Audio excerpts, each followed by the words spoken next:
Uqbat ibn Amr, he asked the Rasul sallallahu alaihi wasallam, what will give me success? What will give me safety? And the Rasul sallallahu alaihi wasallam, he gave three very, very brief replies. Rasul sallallahu alaihi wasallam, he said, number one, amlik alayka lisanak. Learn how to control your tongue. One day, Umar ibn Khattab walked in the masjid and he saw Abu Bakr radiallahu anh holding his tongue. So he just says, like, what are you doing? Why are you holding your tongue? He goes, this thing has put me in so much trouble. How many households have been destroyed because of a tongue? How many communities? Imam Shafi has a poem where he says how many people are in the graveyard because of their tongue. So Rasul sallallahu alaihi wasallam, he says, amlik alayka. An interesting thing about the Arabic in this is he says alayka, as if it's against you. Protect yourself against this thing that will really mess up your life if you don't control it. Imam Shafi also said if there's anything that deserves to be in jail for a long time, it's the tongue. So just the first advice is that the aql should be in front of the tongue. What happens often is that the tongue speaks and then we go, oh,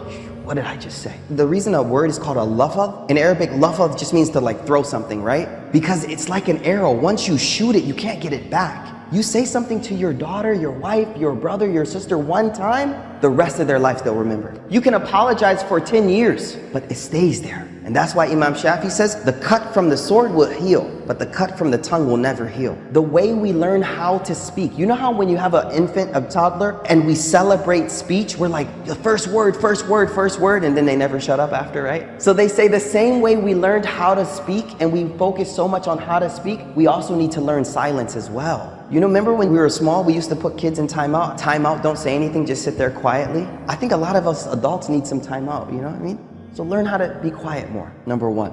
Number two, Rasul sallallahu alaihi wasallam said, وَلْيَسَعْكَ بَيْتُكَ. Beautiful advice. Make your house enough for you. Meaning, make the house a place that you're comfortable being. Being there, being with your children there, being with your wife there, being with your family. Just make your house comfortable for you, enough for you. Not this mentality that we always have to be outside of the house. No, be at home. There's less fitna at home. You go to the masjid, salli, back to the house, go back. Be there, be with your family. We all know the incident of ifk. Ifk was when our mother Aisha radiallahu anha was accused of fornication. And rumors about her had spread throughout the community. And we could imagine how that would feel to be someone like Aisha in that state where everyone is talking about something. And then I want you to imagine you're her father, Abu Bakr. Like, what would it feel like to be a father of that type of rumor spreading around community? The hadith tells us that Aisha, first of all, didn't find out about the rumor for a while. When Aisha radiallahu anha found out, she immediately asked the Rasul sallallahu alaihi wasallam, could she go back to her mother and father's house? So Rasul sallallahu alaihi wasallam, yeah, go. When she walked in the door, she was very distraught. And the hadith says, she walked in the house and her mother saw her face and she immediately started to comfort her. But Aisha says, when I walked in the house, I could hear my father on the roof of the house reciting Quran. There's a communal problem with your own family. But where is he at? He's on the roof of his house, وَلْيَسَعْكَ بَيْتُكَ, and he's reciting Quran. Now that doesn't mean he didn't do anything to try to fix it, but I think sometimes we need to realize that sometimes the most I can do is focus on my relationship with Allah. And that's what he was doing. He wasn't being not active. He was saying, you know what? Maybe this is out of my hands and maybe I need to focus on my relationship with Allah. The third advice Rasul sallallahu alaihi wasallam says, now this is important. Where's our mental focus at? What are we focusing on in life?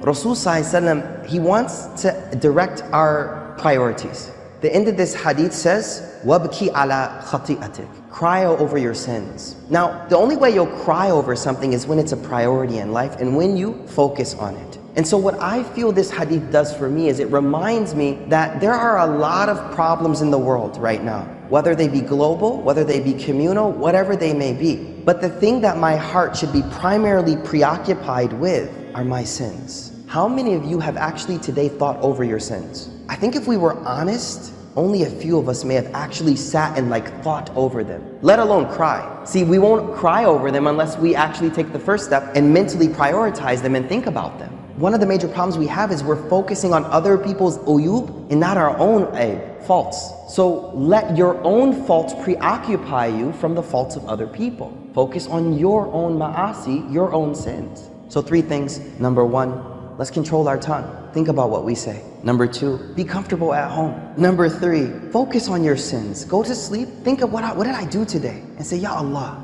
there's a lot I did wrong today. Wrap that up. Don't go to sleep with that staying there. Don't go to sleep with those sins just sitting there. No, before you go to sleep, do that tawbah, clean those out, inshallah. May Allah subhanahu wa ta'ala give us